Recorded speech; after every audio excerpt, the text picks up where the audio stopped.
No. Non-Buddhist Arya Mahayanists don't. But Arya Mahayanists in general have. If you don't specify. Because Arya Mahayanists include all Buddhists, Bodhisattvas and Buddhas. So if I say in general they do, and if someone has these 8 qualities, they have to be, if someone who has these qualities have to be a Buddha, then an Arya Mahayanist is a Buddha. That would be weird. A person is Israeli. No, a person can be Israeli, it's not Israeli. It's just kind of saying, if we use language like that, that would be an absurdity. Right? But if in the end you decide to use the definition, it doesn't matter. It's just, this is strictly philosophy, the debate. Because a lot of the time, we're a little bit inconsistent with how we use language, right? And we generalize easily. So this is what this is pointing at. Okay, was there... Anyway, it's not a big debate, it's nothing. I mean, you could debate about it. This would be great. We debate this maybe for hours, you know, like bring all these examples, etc. And some sound absurd and some sound okay. It is more about understanding these ideas, okay? Anyway, so this is what Benjamin Topic says. However, Arya Mahayanists are sources of refuge that have the 8 qualities of being unconditioned and so forth as their qualities.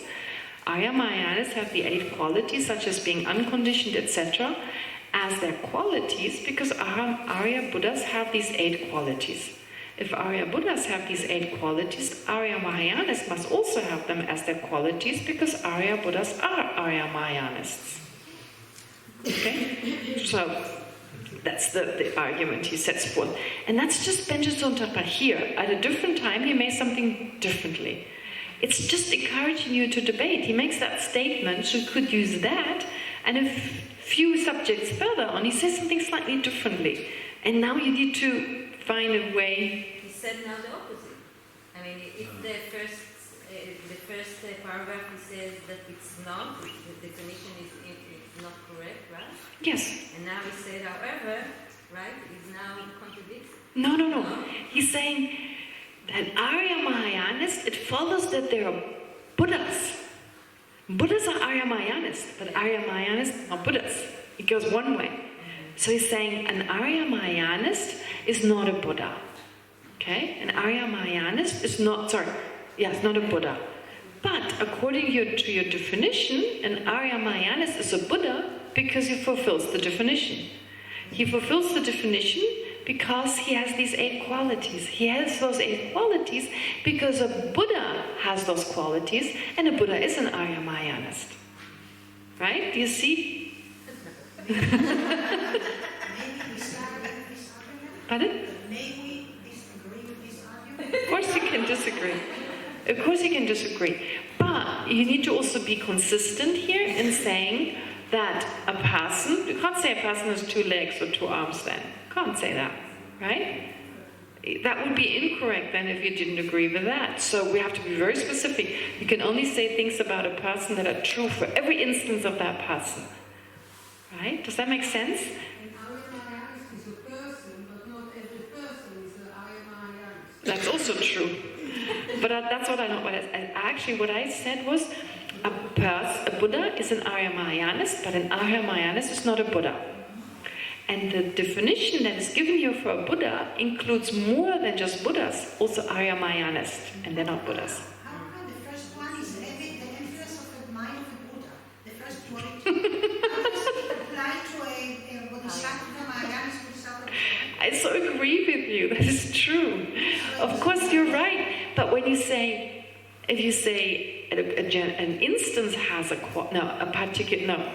generality has the quality of an instance, just because the instance has the quality, like I asked you that question, who has 2 legs? Only a person who didn't have their leg cut off. Okay? Actually, strictly speaking, only a person who didn't have his or her leg cut off has 2 legs. But you're saying a person has 2 legs. But I thought only a non-amputee has 2 legs. But there are persons who are amputees. So I could ask you, you're saying a person has 2 legs, but I thought a person who has 2 legs is definitely a person who's not an amputee. Right? So it would be incorrect for say, like you're saying, oh, I don't agree because only a Buddha has this quality. So you can't say an Ahamayanis has these qualities. Then I would argue, well, you can't say a person has 2 legs because a non-amputee has 2 legs. A non-amputee has 2 legs, or like a person who's not born with only 1 leg, whatever, right? But you're saying a person has in general. Do you see how the argument goes then? So I would say, oh, okay, if you say only a Buddha has those qualities, then only a person, only someone with 2 legs can be a person. Do you make sense? Only someone with 2 legs can be a person. Only someone with a nose can be a person, according to you. And you would disagree. See? Nachon? It's not the same. The example that you give doesn't go with the debate here, I think. You think? leave some room for debate. No, I'm kidding. Well, if we had the time, I would do it over and over. It's fun. I love it. So, but unfortunately, then, right? So that's where in debate, we debate, right? We, like the last thing maybe just to address that, she's saying an Ahamayanist, an Arya Mahayanist who doesn't have that quality is not a Buddha, right? Yes. An Ahamayanist who doesn't have that quality is not a Buddhist. It's not a Buddha. Okay. So that is true. But who doesn't have that quality is not a Buddha, yes. So, but an Arya Mahayanist, does an Arya Mahayanist have that quality in general? No. Why not? Because not all Arya Mahayanists have that quality. Unless he's a Buddha. A Buddha is an Arya Mahayanist. So you're saying an Arya Mahayanist doesn't have that quality because not all Arya Mahayanists have that quality. Because the Buddhas are Arya Mahayanists who don't have that quality. A person doesn't have 2 legs because not all persons have 2 legs. Okay? Same thing. Does that make sense? That's the only thing I'm saying. A person does not have a nose because not all persons have a nose. An Arya Mahayanist in general doesn't have those qualities because not all Arya Mahayanists have those qualities. That's your argument. Does that make sense? It's like saying that it's not legitimate to take a group, Arya Mahayanists, and narrow it to a certain group which the definition will follow only it. We should narrow down persons too. We're no longer allowed to say they have 2 legs. We should say they're those with 2 legs, with 1 leg, maybe with 3 legs, Some nuclear war or whatever, and now they have 3. So there are persons with 3, there's persons with 2, with 1, okay? With 0. I mean, sorry, that sounds terrible. It's just a weird example, but see what I'm saying? So we can't say a person has 2 legs. Not all of them have. Sorry, I'm just being... I'll stop myself. Sorry. I'll shut up now. Okay, now the second definition. It's not correct, because the first moment of the path of seeing in the continuum of an Arya Bodhisattva who did not traverse Hinayana path before entering Mahayana path is a Dharma jewel, but does not accord with the definition. What is the second definition? It's saying you have all the 8 qualities of a Dharma jewel, which means you have cessations and you have true path. True path means the mind realizing emptiness directly. No problem with that. But maybe you remember, how do we attain a cessation? How do we come to a cessation? What is the mind that leads to the cessation? What is the vacuum cleaner? The mind that realizes emptiness directly. Once you attain that, the first moment of that mind, if you hadn't reached it before, you were not a Hinayana Arhat before, like on the Bodhisattva path. What is the path, first moment of that mind that realizes emptiness directly in the continuum of a Bodhisattva? who's newly realizing emptiness directly, what is that first moment of the path? Of the 5 paths. Path of accumulation, path of path of seeing. Yes, path of seeing. Okay. Now, that's when for the first time you eliminate certain obscurations. In the same way as when you have a vacuum cleaner or any cleaning device, you need a moment for that cleaning device to get running before it can clean. Would you agree? That is also true for that mind. That when the mind realizes emptiness directly, it takes a moment for the cessation, for the total eradication of those coarser obscurations to be gone. Which is why the first moment of the path of seeing is called uninterrupted path of seeing. So you have to just use that word, uninterrupted path. So the uninterrupted path of seeing. The word is weird. It's Pachimelam in Tibetan, which really means uninterrupted. So in an uninterrupted fashion, when you realize emptiness directly, the mind is removing the misapprehension in an uninterrupted fashion. And then it takes a few moments, doesn't take long, they say, and then you achieve the cessation. Okay? First the uninterrupted path, you remove it, and then a moment later you achieve the path of release. That is when the mind realizing emptiness directly is now successful in the removal of a certain affliction. So you see there's a gap. You realize emptiness, but you don't right away attain a cessation, because the mind needs to first eliminate it until it reaches the elimination. You're eliminating, it has been eliminated. Do you see the difference? First you are eliminating, and then you have eliminated it. When you have eliminated it, then you have reached the cessation. So therefore, in the first moment on the path of seeing, you are an Arya being. You have a Dharma jewel in your continuum, but that Dharma jewel hasn't reached the cessation yet. It's only an Arya path. So it has the quality of being an Arya path, and the Dharma jewel has 2 aspects: cessation and Dharma jewel, and Arya path. So on that level, that mind realizing emptiness directly, or the person in that continuum, they have a Dharma jewel that is a Arya path, but not yet a Dharma jewel that is a cessation, because they're still eliminating. Which is why it says this definition is not correct, because the first moment of the path of seeing in the continuum of an Arya Bodhisattva, who did not go by a Hinayana path and has already certain cessations in his or her continuum, it does not fulfill or does not accord with that definition. The first moment of the path of seeing in the continuum of such an Arya Bodhisattva is a Dharma jewel, because it's an Arya path. However, this path of seeing does not accord with the definition, because it does not possess the 8 qualities of a Dharma jewel. It does not possess the 8 qualities of a Dharma jewel, because it does not possess number 4, 5, 6, and 8. Because they're all qualities of a cessation, but there's no cessation yet. That's what they say.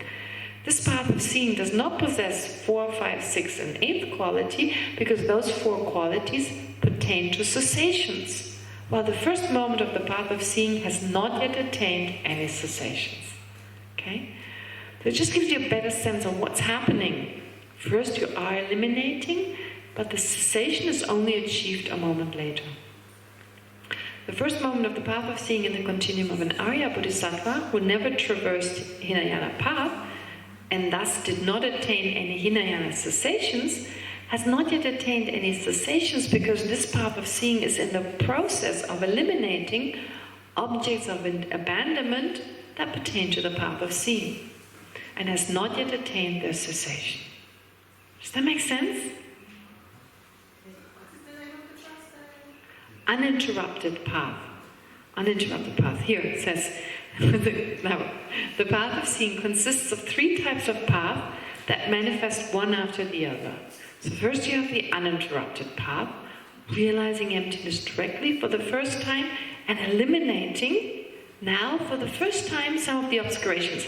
It's all a little abstract, but just think of it as like an actual mind. You realize emptiness directly and it removes the coarsest level of anger, of the misapprehension themselves, certain coarse levels of attachment.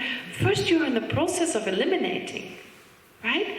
If that is what is eliminating, give it some time to eliminate.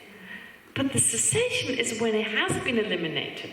So there's a gap. It doesn't happen in one, it's not... In one meditative session. One meditative session. You go into the session, now for the first time you realize, I mean, just imagine it, like really imagine it as like you've meditated on emptiness for a long time, you're on the path of accumulation, and now you sit down, and for no apparent reason, except that the causes and conditions must have come together, suddenly you find yourself realizing emptiness directly for the first time. I don't think people know that in advance. Maybe your teacher may know, or a Buddha may know, or maybe yes, a Buddha will know, but you don't know necessarily, wow, I'm going to have that experience a moment later. But if all the causes and conditions are there, at some point you directly experience emptiness. And in that moment, as the fast moment arises, the mind starts right away eliminating. That's what it does. It just gets rid of whatever needs to be whatever it gets rid of. And so it's eliminating, and in that session, you attain the elimination. It doesn't take long. It's like, get rid of it, throw it out. It's kind of like they say, throwing out the thief and closing the door. So there's the first part, the uninterrupted path, where it uninterruptedly removes it, and then the next part is called part of release. Gone. Close the door. Cannot come back. So your mind actually stays in the direct realization for a while, and during that time, it makes sure it can't come back. Your mind just automatically does that. And then when that's over, you arise from the meditation, and you've changed drastically. Because the So you said you're on the path of accumulation. path of seeing. No, path of seeing. No, you said the question is Ah. path of accumulation. Yes, when they're on the path, oh yeah, you're right, sorry. When they sit down to meditate, they're on the path of accumulation, path of preparation, there I said it again.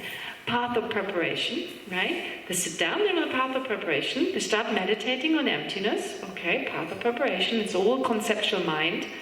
And suddenly, that conceptual mind becomes a direct perceiver in the meditative session. And that's then the first moment of the path of seeing. And then right away, the mind attacks, if you like. I mean, not literally attack, but the mind right away eliminates, because they can't coexist, right? And so then that path of seeing eliminates until it's eliminated. You remain still with the object of emptiness, and then you rise, and it's gone. Does that make sense? That's how they say it works. And it makes sense, right? It makes sense even when you believe there's a monster in a cupboard or whatever. You open it up, and it's like, that long you need to get rid of the wrong view of there's a, right? It takes a moment for it to sink in, so to speak, like that's what you would usually, because that's just a worldly example. Of course, with a meditative mind, the mind needs to get active, kick it out, and then you're done. It could just be a split second, a few seconds, it doesn't take long. Okay. So, the uninterrupted path, first there's the uninterrupted path, then the path of release. Okay, so those are direct realizations of emptiness, and then you rise from that. You're not going to be stuck in the mind realizing emptiness all the time. You have to get up, you have to eat, drink, sleep, do other things, right? So think of it as like a practical kind of situation. It's like you live an ordinary life, you work in the municipality and take a weekend off, and now you do a retreat on emptiness or whatever, or, you've done all the other preparations, and no one knows, because you keep that secret. Spiritual practitioners don't talk about it. The higher up they are, the more they pretend they're just ordinary.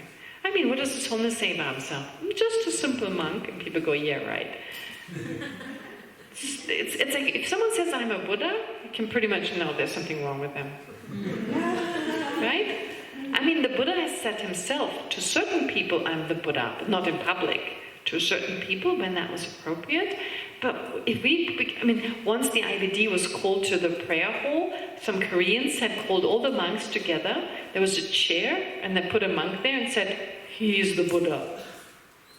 And the monk said, "I'm the Buddha." And they were like, "Oh gosh." And they had to sit through it for an hour, and then they left, and they're like, "Oh, what a lunatic." I mean, the thing is like, why would you claim that? I mean, the sure sign, a person who claims they're this, that, and the other, they're not a practitioner. So therefore, it's important to understand that you could, at any time, basically, if you reach that level, enter that meditative absorption, eliminate, of course, any bodhicitta, etc. It's not that easy, but don't think of it as like totally removed from just an ordinary life. And then you attain the cessation and you rise from that, and you still do other things. And when the time is right, you go back into an absorption and you continue that way. Go in, go out, and remove what's to be removed. And it may take a long time, but just to understand the procedure is important. We may be far away from that, but it's so important to understand where you're heading towards, where you're going towards. Because then you can judge much better, what do I need to do? Okay? If you know you're in that meditative absorption, but you also come out to do other things, you realize, okay, it's not enough just emptiness and shamatha. I also need to practice the other positive states of mind, because that's what a bodhisattva practices, and that's what I'm aiming for. You see, it's not like, oh, I'm talking about somewhere I'm never going to go. No. The idea is, of course, we're going there, and the better you know about it, the better you prepare yourself. Does that make sense? That's why we learn about it. Mm-hmm. After you enter the path of seeing, meditation, then afterwards, each time you do a meditation on emptiness. You don't go into the river. It doesn't work that way. I mean, you're really lucky to do it the first time. Then you need to habituate. You need to make yourself familiar with this mind. And you may not be able to go back right into it. Next time you think about emptiness, it's conceptual. I think it could happen once a lifetime. Really? Possible. Even though you already entered the path of seeing. Yes. Because the next time you enter a direct realization, you're already on the path of meditation. So it doesn't go that quickly. The next direct perception, when you start, well, there's some debate. Some say you could go into a direct realization again without eliminating anything. Right? There's also that theory that sometimes the mind is not strong enough to eliminate something. There's some debate. Some say it's possible, some say it's not possible. So those who say it's not possible, then it would be the first moment would be the path of meditation.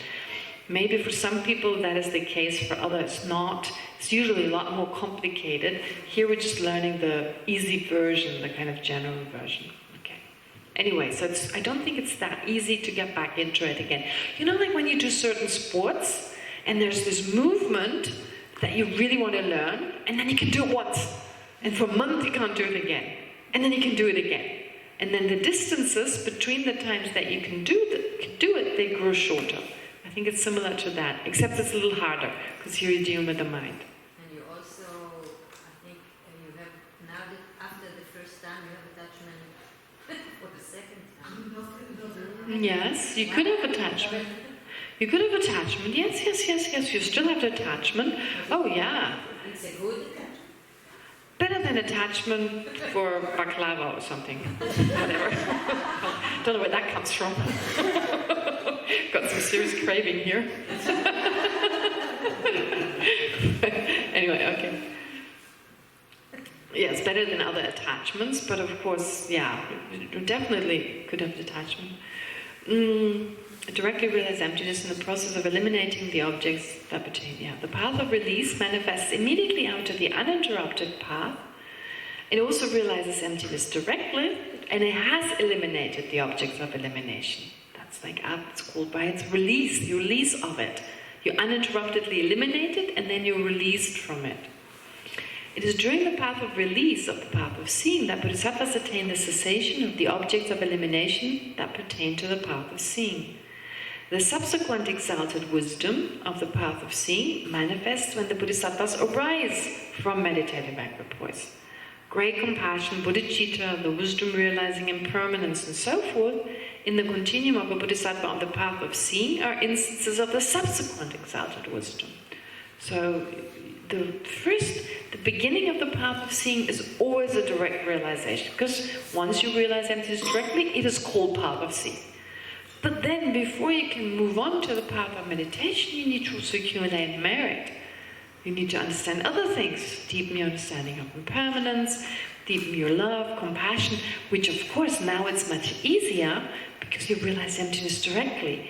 Your bodhicitta is conjoined with wisdom, and your wisdom is conjoined with bodhicitta. They conjoin each other, and so they kind of strengthen each other.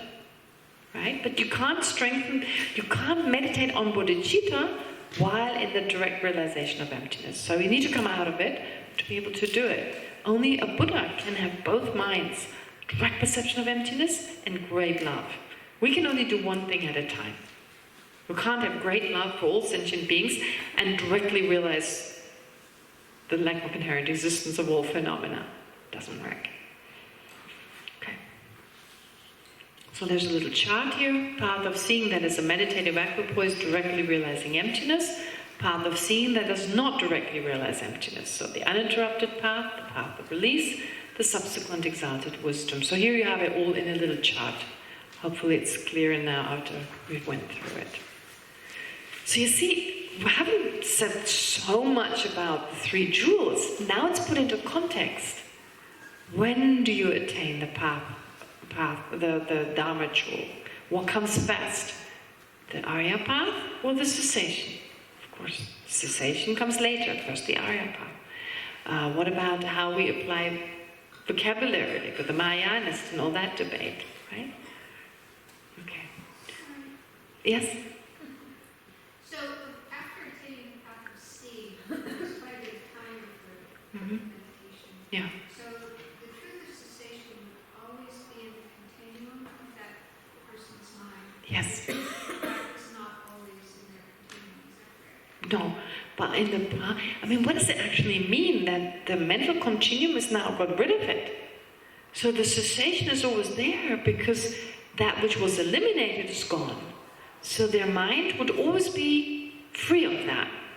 So in a sense, the cessation is not something affirmative. It's not like something that the mind carries as such.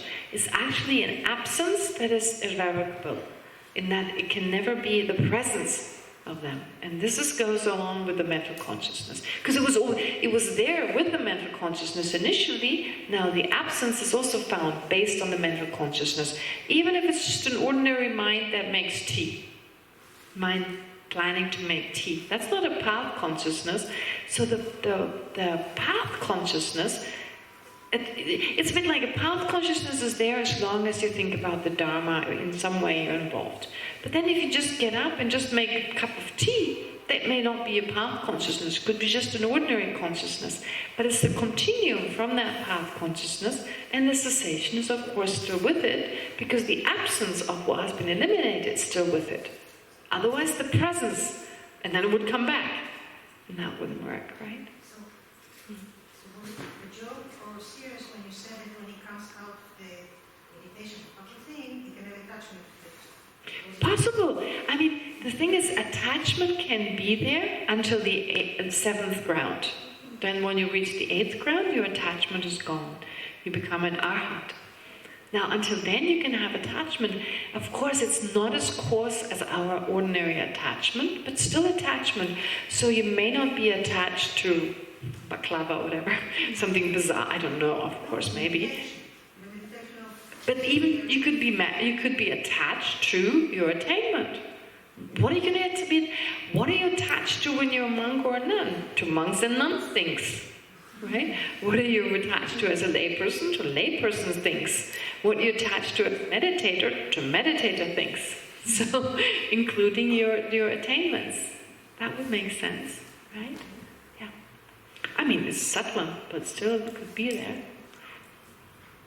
And there's also you need to follow your teacher. You can get attached to with this practice over that practice. Okay, you might want to go back into the meditation on emptiness, and your teacher tells you, no, you need to accumulate merit. Focus more on this practice. You need to do purification practices. Okay, because you get too attached to one over the other. I mean, we get attached.